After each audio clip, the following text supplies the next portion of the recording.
Neben mir sitzt Kirsten Rüffer. Grüß dich, Kirsten. Hallo. Kirsten, du bist Gründerin und Betreiberin des Vereins Soul Medic. Ja, Richtig. darüber wollen wir heute einmal sprechen. Zunächst einmal, was ist dein Hintergrund und dein beruflicher Werdegang? Wo kommst du her? Oh, wo komme ich her? Also ich komme tatsächlich aus dem Rothenburger Bereich oder bin im Rothenburger Bereich aufgewachsen, also Rothenburg-Wümme. Und habe eigentlich als medizinische Kosmetikerin angefangen, medizinische Kosmetikerin, medizinische Fußpflegerin. Habe mich dann in mehreren Bereichen weitergebildet, also habe auch beim Hautarzt als medizinische Kosmetikerin gearbeitet eine ganze Zeit. Bin dann irgendwann umgezogen nach Bayern und habe dort medizinische Bäder gemacht, Moorbäder und alles, was so in diesen Bereichen reinfällt. Also konnte dann auch dort mich noch weiterbilden. Habe dann irgendwann eine Ausbildung als Heilpraktiker angefangen, was jetzt auch schon über 10 Jahre her ist, muss ich tatsächlich sagen. Und habe dann eine eigene Praxis gegründet und habe da sozusagen die letzten 10 Jahre dann so gearbeitet. Habe währenddessen weitere Ausbildung gemacht als Phytotherapeutin, also Pflanzenheilkunde. Und als Life-Coach habe meinen B-Trainer gemacht, also die Trainerlizenz, Ernährungscoach, spezialisiert auf Vitalstoffe, Bewegungstherapeut, Ernährung, also wirklich alles drumherum. Genau. Das ist eine große Bandbreite. Ja, genau. Das Alles, was so mit Gesundheit und den Menschen sozusagen zu tun hat und natürlich auch Umwelt, Natur, Kräuter, alles, was so damit zu tun hat. Ja, das ist spannend. Das ist ja auch ein sehr breit gefächertes Feld, in dem du dich begibst. Definitiv. Und jede Menge Ausbildung und große Wege, die du zurückgelegt hast. Ja, das Ding ist halt, wenn man einmal anfängt und dann kommt man immer weiter und immer weiter und immer tiefer. Und und da ich natürlich sehr viele Interessen habe oder für mich Gesundheit natürlich auch alles umfasst, also der gesamte Körper umfasst, also nicht nur einzelne Bereiche, sondern wirklich der gesamte Körper, blieb mir gar nichts anderes übrig, als wirklich im gesamten Bereich dann zu forschen und dann zu arbeiten. Und ein paar Schwerpunkte sind halt Allergietestung, Allergiebehandlung, was ja auch jetzt immer wichtiger wird, Schmerztherapie, Rückenbehandlung, Rückentherapien. Und das sind so die hauptsächlichen oder die meisten Sachen, die ich dann so mache. Ne? Ja. Migränetherapie und all sowas, Faszienbehandlung. Ja, das ist ja auch nicht selten heutzutage. Ne? Allergien Nein. und Migräne hat ja jeder so ziemlich. Ist tatsächlich überall Rückenschmerzen, was ja halt sehr interessant ist, wie sich das so in den letzten Jahren verändert hat. Ne? Das heißt, also ich bin jetzt seit 22 Jahren insgesamt in diesem ganzen Bereich tätig, Bereichen Gesundheit und also die Menschen, die ich damals behandelt habe, mit bestimmten Problemen, das heißt Rückenschmerzen und solche Sachen und nicht mehr bewegen können, die waren so zwischen 60 und 80. Heute sind das wirklich ab 30, also zwischen 30 und 50 und das finde ich ganz gravierend. Auch Kinder, ich behandle auch Kinder, die dann jetzt schon mit Migräne und Verspannungen zu mir kommen und das ist so mein Gebiet, genau. Ja, genau, das Thema Rückenschmerzen, das ist ja wirklich, das betrifft ja, siehst du, du sagst das und ich fange gleich an, den hier zu machen, dass ich große Probleme mit Rückenschmerzen hätte. Aber nichtsdestotrotz, ne, wir kriegen ja alle so gramgebeutelt heutzutage. Ne, das Leben ist eine schwere Last, das wir zu tragen haben. Ja, und nicht wir nur das, alle vor nicht nur das, also ne? die meisten Jobs sind halt im Sitzen, zu wenig Bewegung, dann schlechte Ernährung, zu wenig Trinken, ne, da kommen halt viele Faktoren zusammen, zu wenig Vitalstoffe schon hat man da so einen Kreislauf, auf den man selber kaum noch rauskommt. Ja, da wirkt dann alles zusammen. Ne? Definitiv. Genau, dieses viele Gesitze in Büros, das ist ein Riesenthema. Ich sehe immer nur, wenn man in Hamburg mal in die S-Bahn steigt, dann findet man dort überall Werbeplakate für dieses Kieser-Training oder was. Ne? Das ist so eine Rückentrainingsmethode, was die dort sehr im großen Stil angeboten wird. Das Problem ist halt, dass es das alleine nicht bringen wird. Ne? Also man muss halt den Körper verstehen und verstehen, dass der Körper aus vielen verschiedenen komplexen Substanzen entsteht und Schmerzen halt nicht nur davon kommt, dass man eine schlechte Haltung hat. Also das hat halt auch viel mit der Ernährung zu tun, viel mit dem Trinken zu tun. Bewegung ist ein großer Teil, definitiv. Aber die anderen Aspekte darf man halt nicht außer Acht lassen. Ne? Auch die innere Haltung letzten Endes. Ne? Alles, natürlich. Und die Ruhephase natürlich auch. Ne? Wer keine Ruhephase hat, kann natürlich seinen Körper nicht in Entspannung bringen. Dementsprechend wird der Schmerz auch immer stärker. Ne? Also da kommen halt wirklich viele Faktoren zusammen. Und nur wenn man den Körper als Ganzes sieht, kann man auch diesem Ganzen entgegenwirken.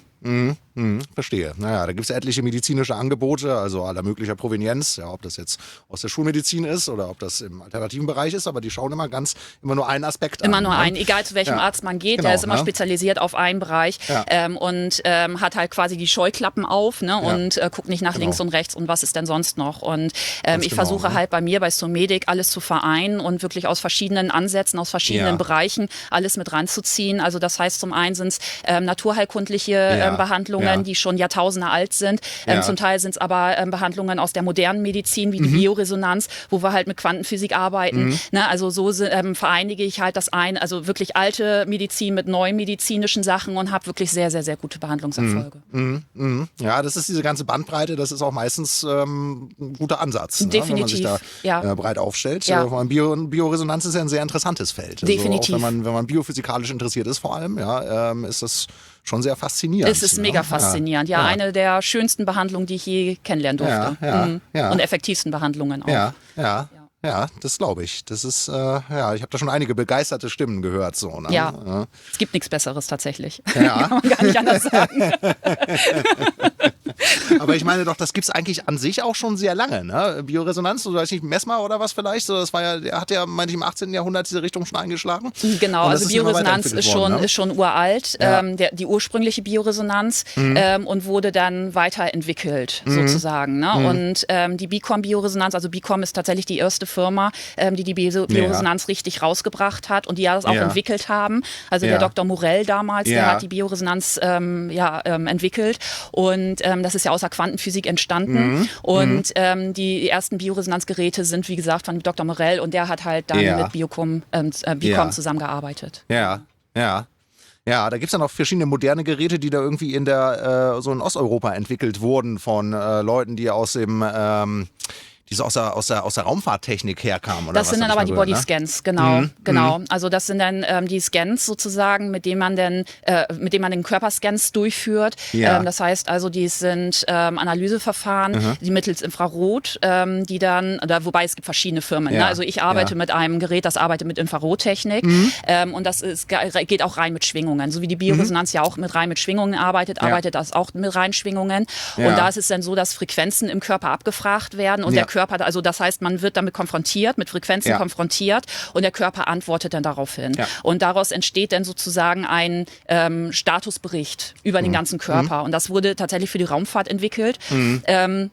Und zwar brauchte man natürlich irgendwas, was man zu den Astronauten mitgeben kann, damit deren Gesundheit überblickt wird. Und da hat man dann diese Scans entwickelt. So, dann lag das tatsächlich eine ganze Zeit auf Eis. Also die waren wirklich über, ich weiß gar nicht wie viel Jahre, das keiner mehr genutzt hat, weil die dann irgendwie andere Sachen dann gemacht haben. Und vor einigen, ich weiß gar nicht, wie viele Jahre das jetzt her ist, vielleicht so 7, 8 Jahre ist das jetzt her, kamen die ersten Firmen, die dann das wieder ausgegraben haben, weil tatsächlich diese Pläne dafür frei im Internet zur Verfügung standen. Und eine ganz witzige Geschichte. Und dann kamen die ersten, die dann, wo dann halt BICOM auch wieder einer der ersten waren, die das dann wieder rausgesucht haben und daraus dann diese Scans entwickelt haben.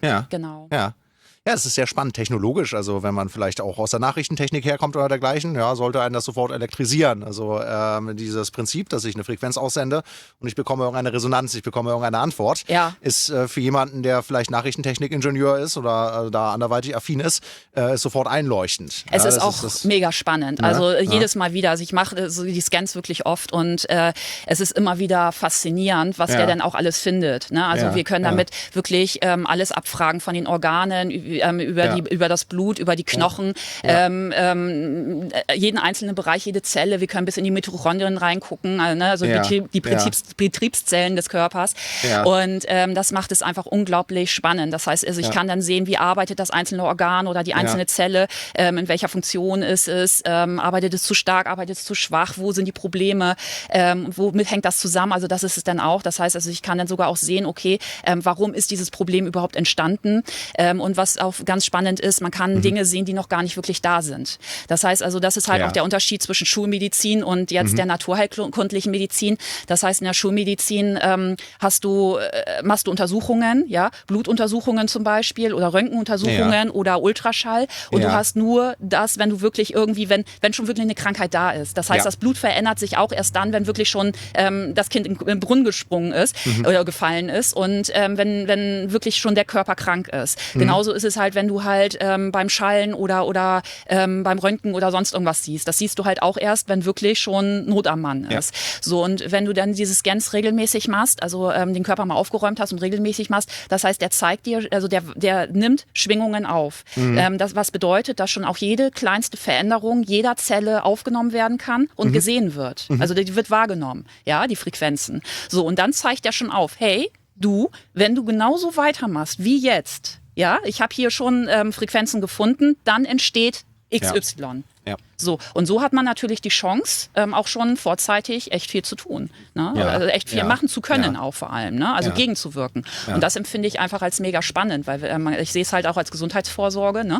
Also nicht nur als zum Krankheiten beheben, sondern als Gesundheitsvorsorge. Und wenn du dann halt schon Dinge siehst, die eigentlich noch gar nicht da sind, aber schon siehst, der Körper entwickelt sich dahin, ob das nur noch 5 Jahre dauert, 10 Jahre, 15, ist völlig egal. Aber du siehst, okay, mein Körper entwickelt sich in diese Richtung. Und wenn ich so weitermache wie jetzt, dann weiß ich, dass das und das entsteht. Also habe ich doch jetzt die Chance, was zu ändern und dementsprechend auch den Ausgang zu verändern. Ich persönlich finde das mega spannend. Ja, definitiv. Ne? Das heißt, du lässt es nicht erst eskalieren, bis irgendwie sonst was für ein Drama dabei rauskommt, sondern du merkst lange im Vorfeld, also jede Krankheit bahnt sich immer über lange Zeit an. Richtig, über 10, 20 Jahre teilweise. Ne? Das heißt also, die Leute, die jetzt zu mir kommen und über Verspannungen klagen oder über Rückenschmerzen, die haben sich nicht über Nacht eingestellt. Die sind über die letzten 10 Jahre entstanden. Und wenn die Leute mir dann aufzeigen, was haben sie denn die letzten 20 oder 30 Jahre zu sich genommen an Lebensmittel, an Trinken und so weiter, kann ich denen auch schon sagen, warum die jetzt die Verspannungen haben. Ja.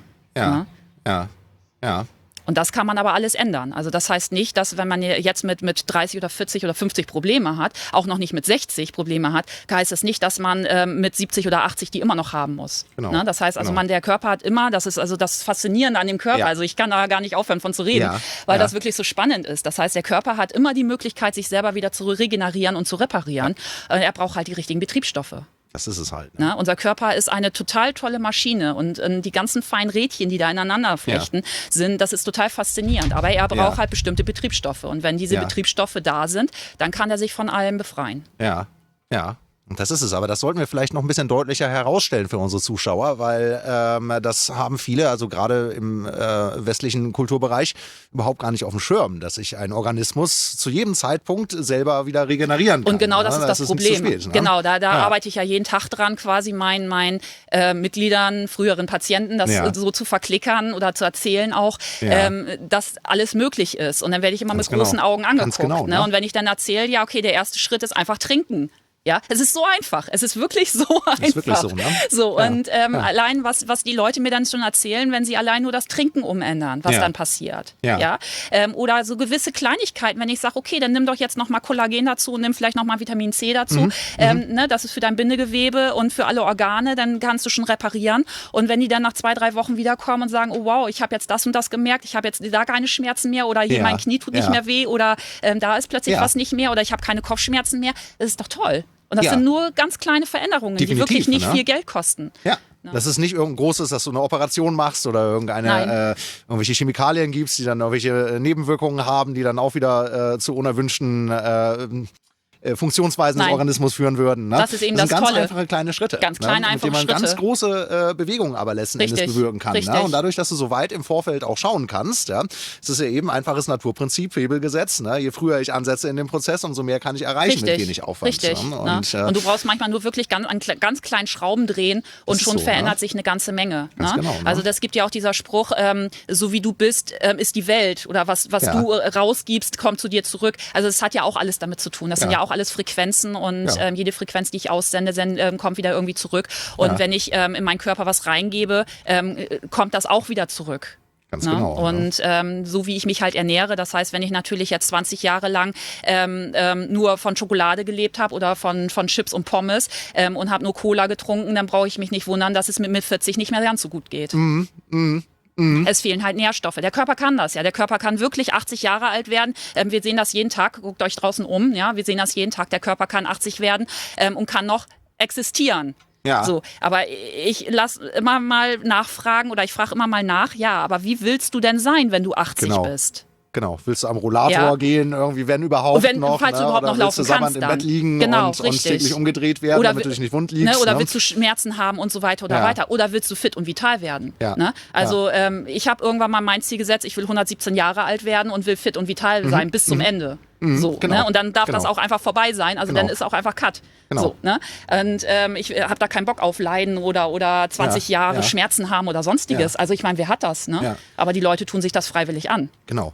Das sollten wir aber auch nochmal deutlicher herausstellen, weil, wie gesagt, gerade in unserem westlichen europäischen Kulturkreis das überhaupt gar nicht mehr im Bewusstsein ist, dass sowas möglich ist. Ja, das ist im Grunde genommen, Naturvölker können das noch. Ja, in der Natur kann man das auch beobachten. Mit Tieren ist das auch so. Die bleiben vital, wilde Tiere, bis ans Ende ihres Lebens. Ja, die fangen nicht irgendwann an, zu kräpeln oder dergleichen. Ja, es sei denn, man sperrt sie ein oder man schränkt den Lebensraum genau ein das, oder dergleichen. Das ist halt das Problem. Aber in der Natur würde ein Tier eben nicht gebrechlich werden. So, ne? Ja, doch, kann manchmal passieren, natürlich. Können ja auch krank werden, ne? Aber dann ist das halt die natürliche Auslese. Ne?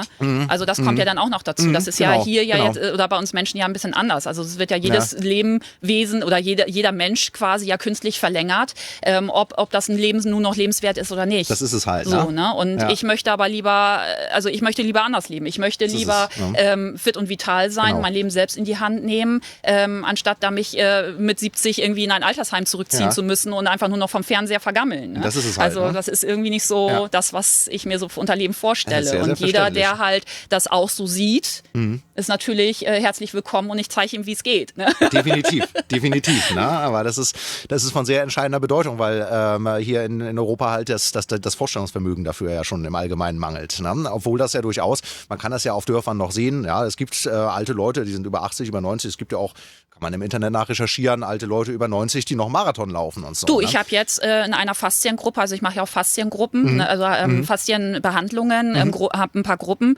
wo wir dann da trainieren, mit den Gelenken, mit dem Faszienlenktraining machen und so weiter und so weiter.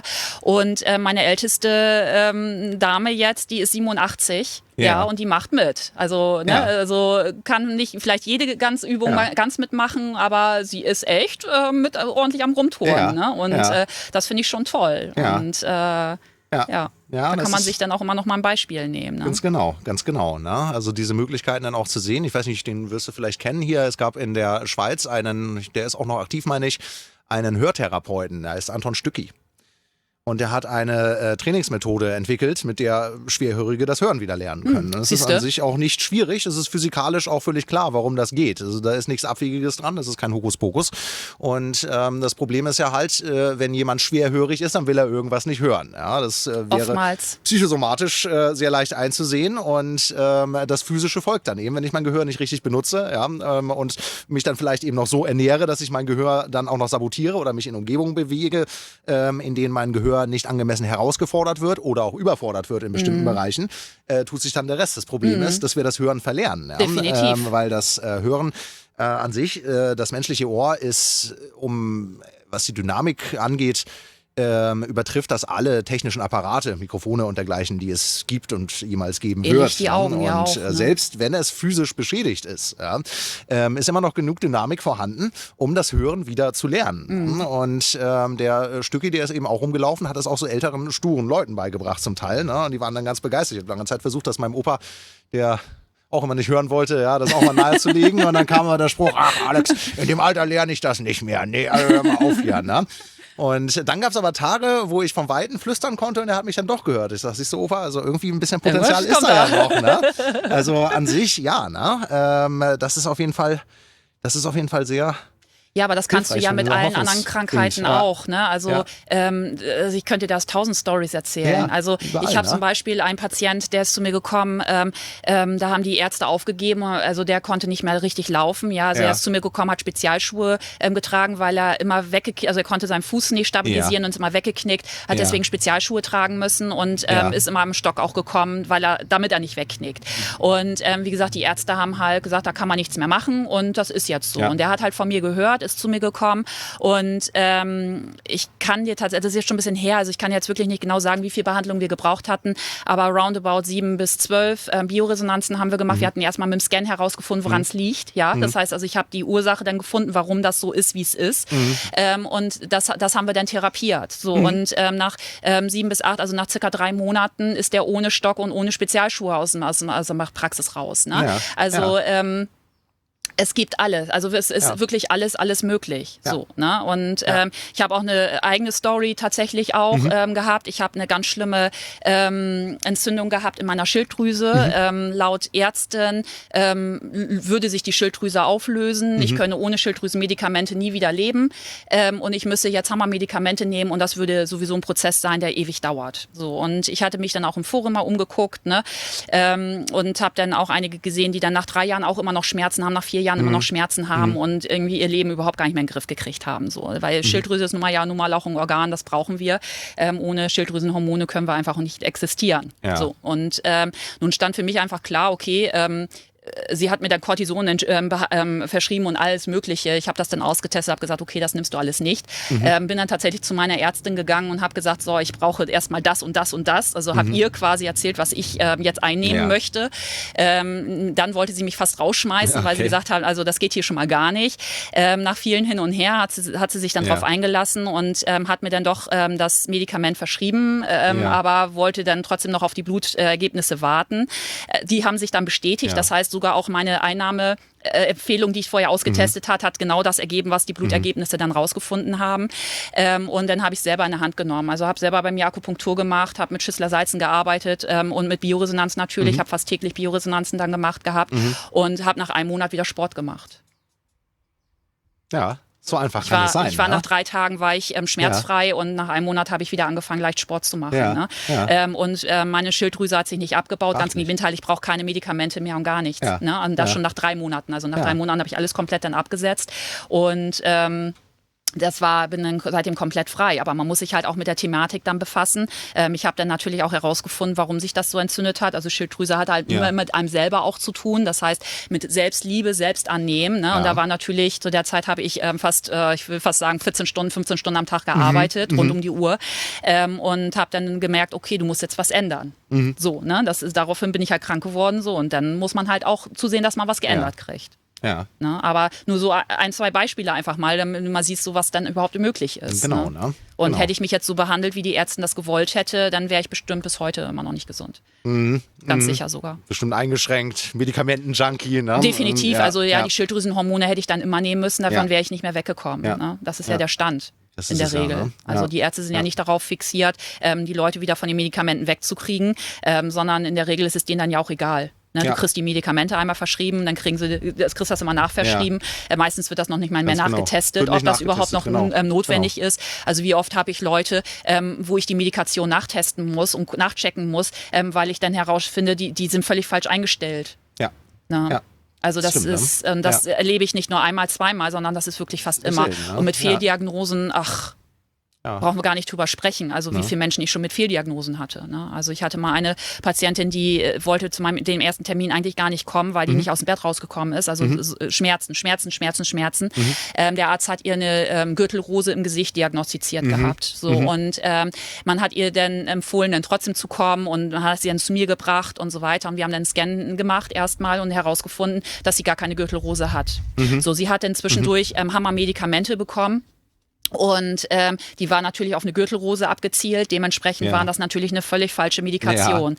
Resultat war, dass ihre Nerven schon leicht geschädigt wurden durch diese Medikation. Also sie hat auch immer wieder was Neues gekriegt, und immer wieder drauf und immer wieder drauf. Und dann musste ich sie natürlich erstmal von diesen Altlasten quasi wegbringen, und überhaupt in die richtige in den richtigen Frequenzbereich reinbringen, also richtig behandeln. Und auch diese Frau ist tatsächlich nach 4 Monaten ist sie tatsächlich schmerzfrei raus und komplett geheilt gewesen. Ja. Ja, das ist erstaunlich. Aber das war war wirklich ein harter Kampf. Ne? Also wenn dann solche Sachen sind, wo dann auch schon Schädigungen an den Nervenbahnen vorhanden sind durch falsche Medikation, das war wirklich hart. Also das war wirklich, also wir sind immer 1 Schritt vor, 2 wieder zurück, ein Schritt vor, 2 zurück, bis das dann endlich mal 5 Schritte vorkam und keiner mehr zurückging. Ne? Also, aber das war wirklich ein langer Weg und muss ich sagen, also sie ist beigeblieben, ne? Also zwischendurch verlässt einen der Mut dann ja auch, ne? Weil die Schmerzen sind ja wirklich, also sie waren wirklich sehr, sehr, sehr stark und irgendwann denkt man dann, ob das dann alles so richtig ist, ich weiß ja auch nicht und hin und her, aber sie hat sich an das gehalten, was ich ihr gesagt hatte, ich habe sie auch umgestellt, was Ernährung betrifft, ne? Sie hat sich an das Trinken gehalten, an die Nahrungsergänzung, die ich empfohlen habe. Sie hat das wirklich alles durchgezogen, wie ich das gesagt habe. Und und die ersten Erfolge sind dann nach ein paar Wochen dann so gekommen. Und da war dann natürlich der Anreiz dann auch da, weiterzumachen. Auf jeden Fall, ne? Ja, aber das ist es, ne? Diese ersten Schritte zu gehen und dann wirklich den Mut und das Durchhaltevermögen zu bewahren. Weil, wie ja gesagt, das Vorstellungsvermögen fehlt ja. Ne? Das Problem, diese Glaubenssätze mit dem, das ist dann unheilbar oder du musst jetzt diese Medikamente nehmen oder was. Die sitzen halt sehr tief. Und jetzt müssen wir mal auch einmal für die schulmedizinischen Ärzte auch die mal ein wenig entlasten, weil ich habe mal mit einer Ärztin gesprochen, die war selber frustriert. Sie sagt, die Patienten wollen das nicht anders. Ich kann dir ganz oft sagen, so, ihr müsst mehr trinken oder hier gibt es Möglichkeiten, wir wollen das gar nicht hören. Die sind aber dahin gezüchtet worden, genau, ne? Also hindressiert worden. Das heißt, wenn du zum Arzt gehst, kriegst du eine Tablette und dann geht es dir gleich wieder besser. So, da sind wir ja hintrainiert worden. Das heißt also, die Ärzte brauchen sich jetzt auch nicht beschweren, weil sie sind ja ein großer Faktor von dem Ganzen.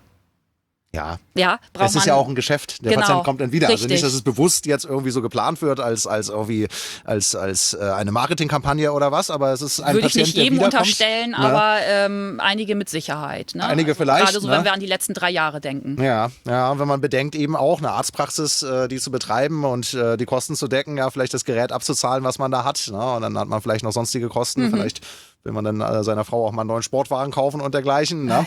Und die müssen dann irgendwie gedeckt werden. Ne? Und nicht, dass das bewusst stattfindet, so, ne? Dass dann jemand bewusst sich irgendwie überlegt, wie halte ich die krank oder was, aber schon durch diese Maschinerie, die durch diese Motivation zustande kommt.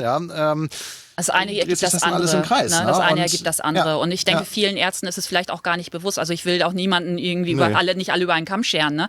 Also es gibt auch, ich kenne auch einige Ärzte, die nehmen ihren Job wirklich ernst und die tun wirklich alles für ihre Patienten.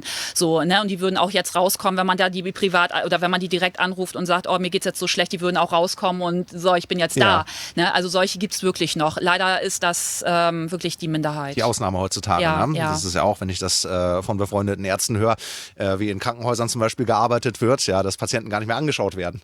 Die kommen aus ihrem Ärztezimmer gar nicht raus, die schauen sich nur Laborwerte an und irgendwelche CTs und dergleichen. Auch das. Und das ist nicht lange her. Also meine Schwester hat das in ihrem Medizinstudium auch noch so gelernt. Du sollst die Diagnose am Patienten machen und nicht an irgendwelchen Laborwerten. Wäre schön. Erstmal schaust du den Patienten an, und wenn die Laborwerte nicht zu dem klinischen Bild des Patienten passen, dann sind die Werte falsch und nicht der Patient falsch. Das Problem ist, was ich vorhin ja auch schon gesagt habe, bis sich Blut verändert, ist schon wirklich was Gravierendes. Genau. Das heißt, es wäre ja sinniger, wirklich auch ein bisschen Zeit dazu investieren, den Leuten mal in die Augen zu gucken. Also das Gesicht erzählt einem eigentlich alles, was man wissen muss. Ja? Man kann so viele Diagnosen machen. Man kann über die Augen Diagnosen machen. Man kann allein nur übers Gesicht, über die verschiedenen Beulen, Dellen, Farben im Gesicht. Man kann sich die Ohren angucken. Ja? Wo sind irgendwelche Falten an den Ohren oder wo sind Linien oder Fältchen im Gesicht. Man kann sich die Lippen angucken, spielt auch eine wichtige Rolle. Man kann sich die Zunge angucken, die Hände angucken. Also es gibt so viele Möglichkeit, mal die Haare angucken. Wie ist die Beschaffenheit von den Haaren? Ist es stumpf, glanzlos, Haarausfall und solche? Das sagt einem schon ganz viel aus. Oder allein nur, wenn man sich die Haut anguct. Allein das sagt schon eine Menge aus. Schmunzeln, weil hier, meine Haare sind ja auch so ein bisschen stumpf hier an den Spitzen. Das weiß ich, habe ich schon gesehen. Scheint schon alles durchanalysiert. Schon alles durchanalysiert, genau. Ja, genau sowas. Ich meine, früher gab es Ärzte, die auch noch gut so arbeiten konnten. Die hatten gar nicht viel Gerät, sondern die haben einen Patienten angesehen und dann sofort irgendwie am Händedruck schon gemerkt, so wie ist der Tonus, ne? Wie ist der aufgestellt, ne? Dann am Hautbild, ne? Ist der eher so rötlich, ist der gelblich, auch durch in die Augen sehen, wie klingt die Stimme. Und das ist jemand, der wirklich gut ist, der merkt das intuitiv, der muss es also gar nicht im Kopf analysieren, sondern der hat so einen intuitiven Zugang dazu, der merkt das gleich so irgendwie so mit dem, der hat eher so das und das oder was. Ne? Ja, richtig. Also es ist leider eine Kunst, die heutzutage verloren gegangen ist. Also im ärztlichen, schulmedizinischen Umfeld gibt es noch wenige, die das so können, aber es ist nicht lange her, also vielleicht ein paar Jahrzehnte, da war das noch weiter verbreitet. Da war es am Gang und Gäbe. Ja. Ne? Und jetzt kommt das erst wieder in der Heilpraktiker-Szene sozusagen, wird das wieder neu kultiviert. Ne? Ja, und das merkt man aber, also man merkt, dass die Leute unzufrieden sind mit der Medizin inzwischen. Also der Wandel zum Heilpraktiker ist da, definitiv. Doch, man merkt, dass also in den letzten Jahren hat sich das deutlich geändert. Ja. Also es war sonst ja immer eher so, dass der Heilpraktiker derjenige gewesen ist, zu dem man als letztes gegangen ist. Ja. Das heißt, wenn man schon 10 Jahre oder 20 Jahre rumexperimentiert hat mit sämtlichen Ärzten und keine Ahnung was, dann geht man vielleicht dann irgendwann mal zum Heilpraktiker. Ne? Jetzt ist es vielleicht schon nach 2 Jahren. Am besten irgendwo als austherapiert und halber entlassen oder so, dann probiert man es vielleicht mal. Ne? Nein, aber das ist, also man merkt den Wandel wirklich. Also die Leute gehen jetzt viel eher zum Heilpraktiker, nehmen auch mehr jetzt ihre Gesundheit mehr selber in die Hand, verlassen sich nicht mehr unbedingt, also ich würde sagen, so die letzten 3 Jahre waren auch so ein leichter Aufwachprozess für viele tatsächlich. Die haben gemerkt, dass die Ärzte einem nicht die Wahrheit erzählen, dass da irgendwas ganz schief läuft. Also kann mir keiner erzählen, dass das keiner merkt, dass da irgendwas richtig schief läuft in unserem Gesundheitssystem. Der Wandel ist da. Also das merkt man. Also die Leute kommen doch jetzt eher zum Heilpraktiker und sind eher bereit, auch dort hin zu investieren, als jetzt die kostenlose Leistung. Ich nenne es mal kostenlose Leistung in Anführungsstrichen, weil sie ist nicht kostenlos, denn vom Arzt. Ne? Ja. Also das ist ja auch nur eine Scheinkostenlosigkeit. Scheinkostenlose Behandlung, genau so ist es. Ne? So, ne? Weil jeder weiß, dass der jetzt zum Arzt geht. Man muss dies selber zahlen, man muss jenes selber zahlen. Ja, also es wird ja jetzt auch immer mehr. Und die Versicherungsbeiträge sind ja auch nicht gering. Und die werden auch immer mehr. Das nimmt alles zu. Ne? Und deswegen. Das ist dieses... so langsam scheint so eine Bewegung zu entstehen, also die langsam sichtbar wird. Ein Trend zu mehr Eigenverantwortung im gesundheitlichen Bereich. Was aber wirklich ein harter Weg ist, ne? Weil die Leute sind tatsächlich so immer noch darauf gepolt, eine Pille nehmen und alles ist gut. Jeder kennt das, du nimmst die ab, nimm Pille und in 8 Wochen bist du schlank. Am besten nichts tun müssen. Ne? Am besten nichts tun müssen. Aber das funktioniert halt im realen Leben nicht. Also, und du kannst keine Pille nehmen und die Muskeln sind wieder toll. Und du kannst keine Pille nehmen und in 6 Wochen ist dein Fett weg und du kannst keine Pille nehmen und du kannst wieder sehen. Also das funktioniert einfach in der Realität nicht. Genau. So, ne? Und das muss einfach auch begriffen werden, dass man in der Realität wirklich was tun muss für sich. Genau. Und das war es einfach. Der Mensch ist nicht darauf ausgelegt, einfach faul auf dem Sofa zu liegen und fernzugucken, sondern der Mensch ist darauf ausgelegt, sich zu bewegen, zu arbeiten und sich um sich selber zu kümmern und sich um seine Mitmenschen zu kümmern. Das ist eigentlich ja das, was wir Menschen sind. Das machen wir. Das würden wir in einem natürlichen Dasein und naturnäheren Umfeld würden wir das auch so machen. Ne? Also wenn man das sieht, als ich noch in Hamburg gearbeitet habe, da fand ich es immer so ulkig, wie auf einmal, da gab es ja so eine Zeit, da kamen diese Fitnessstudios aus dem Boden gesprießt, wie die Pilze. Und gleichzeitig sieht man in Hamburg die Leute im Stau stehen, wenn sie zur Arbeit fahren. Dann fahren sie also morgens mit dem Auto ins Büro, um dann abends ins Fitnessstudio zu gehen, um irgendwie ein bisschen Bewegung zu bekommen, monotone, unnatürliche Bewegung meistens, ne, die da angeboten wird, in einem muffigen Raum, wo die Luft jetzt nicht gerade gut ist. Ne? Und dafür wird dann noch viel Geld bezahlt. Und da habe ich mal gedacht, wieso setzt du dich nicht aufs Fahrrad und fährst wenigstens mit dem Fahrrad ins Büro? Ne? Das ist es halt. Ne? Oder gehst du zu Fuß, dann hast du das Geld gespart, hast aber auch das Geld fürs Auto gespart, fürs Benzin und so weiter. Ne? Und du hast gleichzeitig noch Bewegung und fühlst dich wohl. Ne? Da kommen halt viele Aspekte zusammen. Ne? Das heißt, zum einen wird alles teurer, das heißt, der Mensch muss immer mehr arbeiten, um das zu finanzieren, was so drumherum ist. Ja. So, das ist ja ein Kreislauf. Ja. Dann willst du aber ja auch irgendwo doch Sport machen, hast aber ja keine Zeit, weil du musst dich morgens beeilen, weil du zur Arbeit musst. Ja, was ja dann der Grund ist, warum du das dann abends quasi nach der Arbeit dann machst, wenn du dann dafür Zeit hast. So und so kommen ja viele Sachen zusammen. Ne? Also das ist ja auch so ein Kreislauf. Aber wenn einmal bewusst wird, also zum Beispiel dann wird ein Rasenmäherroboter gekauft, damit du nicht selber Rasen mähen musst. Wenn du aber selber Rasen mähen würdest, würdest du dich um dich kümmern. Ja, hättest gleichzeitig ein Workout, du wärst an der frischen Luft, und du könntest auch runterkommen. Also das hat ja auch immer 2 Aspekte. Das heißt, so ein bisschen Gartenarbeit oder Rasenmähen sorgt ja auch dafür, dass der Körper mal in eine Pause kommt. Ja. Können wir aber ja nicht, weil wir arbeiten müssen. Genau. Ja, Ne? dann ist das gleiche mit Kindern, ja. Sich mit Kindern beschäftigen ist ja auch, du kommst runter, kannst quasi das Natürliche machen, was eigentlich für uns vorgesehen ist, hast aber gar keine Zeit für, also wird vielleicht ein Kindermädchen organisiert oder eine Nanny oder Oma und Opa müssen ran, damit du arbeiten kannst. Ja. Und so wird ja alles unnatürlicher in unserem Leben. Genau. Ne? Ne? Was ja nicht dafür sorgt, dass es uns besser geht. Ne, der ganze Lebenswandel ist unnatürlich. Ne? Dann dieses viele auf Bildschirme starren, was jetzt in immer jüngeren Alter anfängt. Jetzt müssen Vierjährige schon irgendwie ein Smartphone haben und die ganze Zeit drauf gucken. Ja, Richtig. Die Augen kriegen nicht die angemessenen Herausforderungen. Ja, nicht nur das, dann fehlt als Vierjähriger die Bewegung schon. Ne? Genau. Das heißt also, das Motorische prägt sich nicht aus. Wenn du halt jemand bist, der dann auch mit Rücken arbeitet und mit Gelenken arbeitet, weißt du schon, dass die Vierjährigen jetzt dann schon in 10 Jahren Probleme haben werden. Ja? Also allein diese Haltung, ne? Ja. Dieses hier, ne? Hier. Also ich kenne Leute wirklich, also die ungelogen, die können ihren Kopf auf 90 Grad so absenken. Wo ich immer denke, dann sitze ich da und denke so, wie geht das? Also das finde ich persönlich sehr erschreckend. Das ist es auf jeden Fall. Und ich habe dann halt irgendwann beschlossen, das ist auch ein Grund, warum ich halt zur Medik dann gegründet habe. Wir müssen wieder so ein bisschen zurück zum Ursprung. Und da habe ich halt verschiedene Projekte ins Leben gerufen und ein Projekt geht halt genau in diese Richtung. Wieder zurück zum Ursprung. Ne? Und wieder zurück in die Bewegung, wieder zurück zur Natur, wieder zurück zur Ernährung, richtigen Ernährung, bewussten Ernährung. Auch wieder wissen, was ich esse. Ja. Na, also wie gesagt, ich finde das immer ganz interessant, das müsst ihr mal machen, geht mal einkaufen und nehmt euch Zeit. Also ich nehme mir mal persönlich sehr viel Zeit, wenn ich einkaufen gehe, dann habe ich mal Zeit. So und dann mache ich mir da mal ein Spiel draus. Also ich brauche mal unglaublich lange, wenn ich einkaufen gehe, weil wie gesagt, es ist für mich auch eine Gemütlichkeit. Ja, und dann beobachte ich immer andere Leute, was sie so in ihren Einkaufswagen drin haben. Und du kannst tatsächlich aufgrund des Inhalts im Einkaufswagen kannst du tatsächlich auch ein bisschen auf die Lebensweise der Menschen schließen. Ja. Und das ist wirklich mega interessant, wenn du das mal machst. Also wirklich mega interessant. Ja, definitiv. Ne?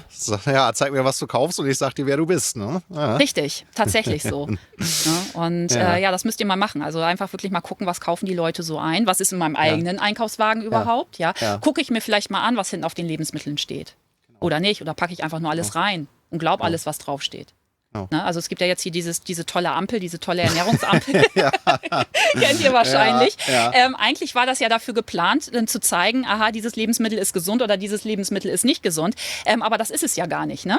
Also das zeigt er jetzt nur noch an, wenn er jetzt ein Lebensmittel, ich hatte das tatsächlich letztens, ich hatte Tortellinis mir angeguckt und die haben tatsächlich vorne ein A drauf. Ja, Käsetortellini. Und dann denke ich so, okay, von den Inhaltsstoffen her, boah, du bist ein A, das ist aber schon. Übrigens ein Käse selber, also ein guter Käse hatte E. Ja, so, nur mal so. Und dann denke ich so, irgendwie ist das hier falsch gelaufen. Aber wenn man dann weiß, warum das so ist, also das heißt, das bedeutet ja nur, dass es in dieser Kategorie das beste also A-Kategorie ist. Das heißt, in den Kategorien von Tortellinis mit Käse hat das jetzt ein A. Stimmt, wissen die meisten auch nicht. Ne? Das ist dann so, also wirklich so paradox. Also von daher kann ich jedem nur raten, guckt wirklich mal rein, was ist drin in eurem Essen. Ne? Ja, vor allem, dir wird das ja wieder abgenommen hier, ne? Also du willst jetzt nicht irgendwie mal auf die Zutatenliste schauen oder dich mit auseinandersetzen, wo das jetzt herkommt. Du guckst wieder auf diese Ampel und denkst, das ist was Gutes. System und wer anders macht das für dich. Die Regierung übernimmt den Job wieder und sagt dir, ja, das ist gut oder das ist schlecht. Ne? Und die Konsequenzen sehen wir. Letzten Endes werden da irgendwelche Kategorisierungen gemacht, die dann sowieso auch wieder nicht nachvollziehbar sind oder nicht besonders hilfreich. Und auch nicht stimmen halt in dem Sinne. Ne? Also wenn man von wenn man diese Haltung ist, dass irgendwer anders das immer für einen machen muss. Ne? Irgendwer anders muss mir sagen, ob das gut ist und so weiter. Man nicht klar. Solange ich nicht bereit bin, Verantwortung dafür zu übernehmen, was ich esse, auch mich mit dem auseinanderzusetzen. Es geht ja vor allem darum, erstmal für sich selber einen Respekt zu entwickeln. Ja? Nicht einfach irgendwas reinhauen, sondern sich damit beschäftigen, womit nähere ich mich überhaupt. Das muss ja nicht alles perfekt klappen. Man hat nicht sofort zu allem darum geht es gar nicht. Aber erstmal überhaupt damit erstmal ernst zu nehmen und wirklich damit zu beschäftigen. Ne? Ja. Und wirklich zu gucken, okay, was ist denn vielleicht in mein Spaghetti drin? Oder was ist denn vielleicht in der Tomatensauce drin? Oder was ist denn vielleicht in der Schokolade drin? Ja. Also sich das einfach mal bewusst machen. Also das ist zum Beispiel, wenn ich Neupatienten habe und also das meiste, worauf die Leute reagieren, ist wirklich Weizen und Milch, und Ei in der Regel. Die meisten bei mir kriegen dann erstmal eine Diät verordnet. Das bedeutet also, um das richtig zu therapieren zu können, müsste man auf Weizen und Milch verzichten. Und allgemein Milchprodukte oder Weizenprodukte. Das heißt, alles, was daraus hergestellt wird. So, dann zähle ich natürlich auf. Ne? Was gehört denn dazu? Käse, Sahne, Joghurt, Schmand, Butter und so weiter und so weiter. Ja? Wo dann viele dann schon mal gucken und denken so, oh, okay, ne? Und wenn ich dann sagst, ja, aber zu Weizen gehören auch Nudeln, Gebäck, Brötchen, Brot und so weiter und so weiter. Und dann werden die Augen schon so groß. Und wie kann man denn so? Ja, aber es gibt halt Alternativen. So, ne? Und da muss man dann, also da kriegen die wirklich eine Hausaufgabe. Und die Hausaufgabe sieht aus, okay, dreh doch mal alles immer um, was du isst. Ja, lies durch. Sind da Weizenpartikel drin? Sind da Milchpartikel drin? Sind da Eipartikel drin? Und wenn ja, dann wegstellen. So, und irgendwann hat man das natürlich drin. Irgendwann braucht man nicht mehr gucken. Aber das macht schon Sinn, also wirklich mal einkaufen zu gehen und mal zu gucken, was esse ich? Ja, was füge ich hier zu? Ja. So, und dann, und dann braucht man sich nachher nicht, wenn man dann sich mal guckt, wie war das denn die letzten 20 Jahre, die letzten 30 Jahre, ja? Und dann braucht man sich nicht wundern, dass man heute dann Probleme hat. Also die Probleme entstehen nicht, zack, hier ist mein Problem und jetzt bin ich krank oder jetzt habe ich Arthritis oder jetzt habe ich Arthrose oder jetzt habe ich dies. Nein, das funktioniert so nicht. Das hat sich die letzten 30, 40, 50 Jahre aufgebaut. Genau. Ja. Dann das Warum ich, ne? Warum ich. Ja. Kann ich dir sagen, wenn du mir sagst, was du vor 30 Jahren gegessen hast. Kirsten, soweit erstmal vielen Dank. Das ist faszinierend und das ist ein sehr wegweisender Ausblick, den du hier bietest. Ne? Also das sich beschäftigen überhaupt erstmal mit der eigenen, mit dem eigenen Körper, den Ernst nehmen. Bewege ich mich? In was für einer Lebenssituation bin ich? Ja, pendel ich zwischen Arbeitswabe und Wohnwabe unter völlig unnatürlichen Bedingungen? Ja, den ganzen Tag im Büro setzen. Das ist übrigens, wenn man die Gelegenheit dazu hat, dann ist das durchaus empfehlenswert, das mal zu testen. Also den Lebenswandel, den Städter so führen, Wohnungen beheizt, dann beheiztes Fahrzeug oder beheizte S-Bahn und dann beheiztes Büro und abends wieder das Gleiche und am besten abends dann noch vom Bildschirm sitzen.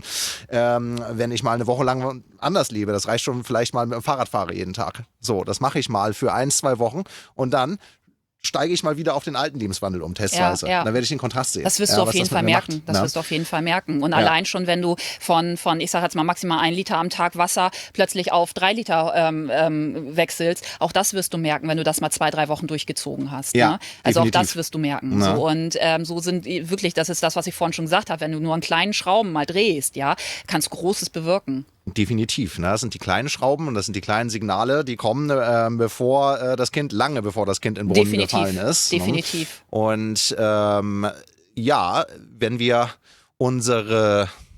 wenn wir unsere Sinne wieder öffnen für das, was wirklich möglich ist, also diese spektakulären Remissionen, die du beschrieben hast, die sind ja dokumentiert, die kann ja keiner von der Hand weisen. So, das passiert ja wirklich. Ne? Und selbst wenn ich mit normalen, konventionellen Ärzten spreche, dann ist denen das bekannt, dass es diese Remissionen gibt. Das wird halt nicht weiter beachtet, weil das nicht in das Weltbild passt. Das ist aber üblicherweise überall so, wenn man mit Physikern spricht und ich sage, aber guck mal hier, das passt doch nicht, wie eine Forelle sich bewegt, das passt doch nicht zu den üblichen Konzepten von Strömungsmechanik, die an der Universität gelehrt werden. Dann wird da einfach weggeschaut. Wird unter den Teppich gekehrt, ignoriert, Problem ist wird nicht weiter Bild. behandelt. Genau, und, richtig. Das wirft unnötige Fragen auf, die man halt nicht, oder unbequeme Fragen, die man nicht haben will. Und das Gleiche ist in der Medizin genauso. Ne? Ganz genau. Ne? Es gefährdet das eigene Weltbild, von dem man die ganze Zeit gelebt hat. Und wenn ich jetzt dieses Weltbild irgendwie modifizieren müsste und vielleicht dabei sogar rauskommt, oh Gott, ich kann ja Dinge selber machen in meinem Leben, ich kann Verantwortung übernehmen und da können riesen Entwicklungen bei stattfinden. Das wäre toll. Das macht erstmal Angst. Das kann ich kein Opfer mehr sein. Das kann ich mir hier nicht mehr jammern und da sitzen und dann kommt irgendwer her und genau, kümmert das ist sich das Problem. Ne? Wir sind ja so erzogen worden, dass wir wirklich Opfer sind, in Anführungsstrichen, dass der Staat unsere Mutti ist quasi, oder unsere Eltern und wir sind die kleinen Kinder, die alles befolgen müssen und dass der uns vorlebt, wie wir zu leben haben oder vorgibt, wie wir uns zu leben haben oder sagt, was wir zu essen haben oder sagt, wie wir zu heizen haben oder ganz sagt, wie wir uns noch bewegen dürfen oder sagt, wie viel wir Auto fahren dürfen. Also, das sehe ich irgendwie ein bisschen anders. Also ich bin für mich um mein Leben und meiner Gesundheit selber verantwortlich und kann das nur jedem an Herz legen, das auch so zu handhaben. Ja. Also jeder sollte sich einfach mal die Frage stellen, wie alt möchte ich werden und wie möchte ich sein, wenn ich so alt bin? Genau. So, und das ist eine ganz einfache Frage und darüber muss man einfach mal gucken und wenn man die Antwort gefunden hat, dann muss man dementsprechend was ändern und sein Leben darauf ausrichten. Ja. Kirsten, das ist ein sehr inspirierendes Schlusswort. Wir werden uns in einem weiteren Interview über deine geplanten Projekte mit deinem Verein Soulmedic unterhalten. Die Netzseite ist www.soulmedic.eu. Also, liebe Zuschauer, wenn man da mal vorbeischauen möchte, es wird in Kürze ein weiteres Interview mit Kirsten geben in Bezug auf ihre geplanten Projekte hier in Europa wie auch in Afrika. Und bis dahin alles Gute.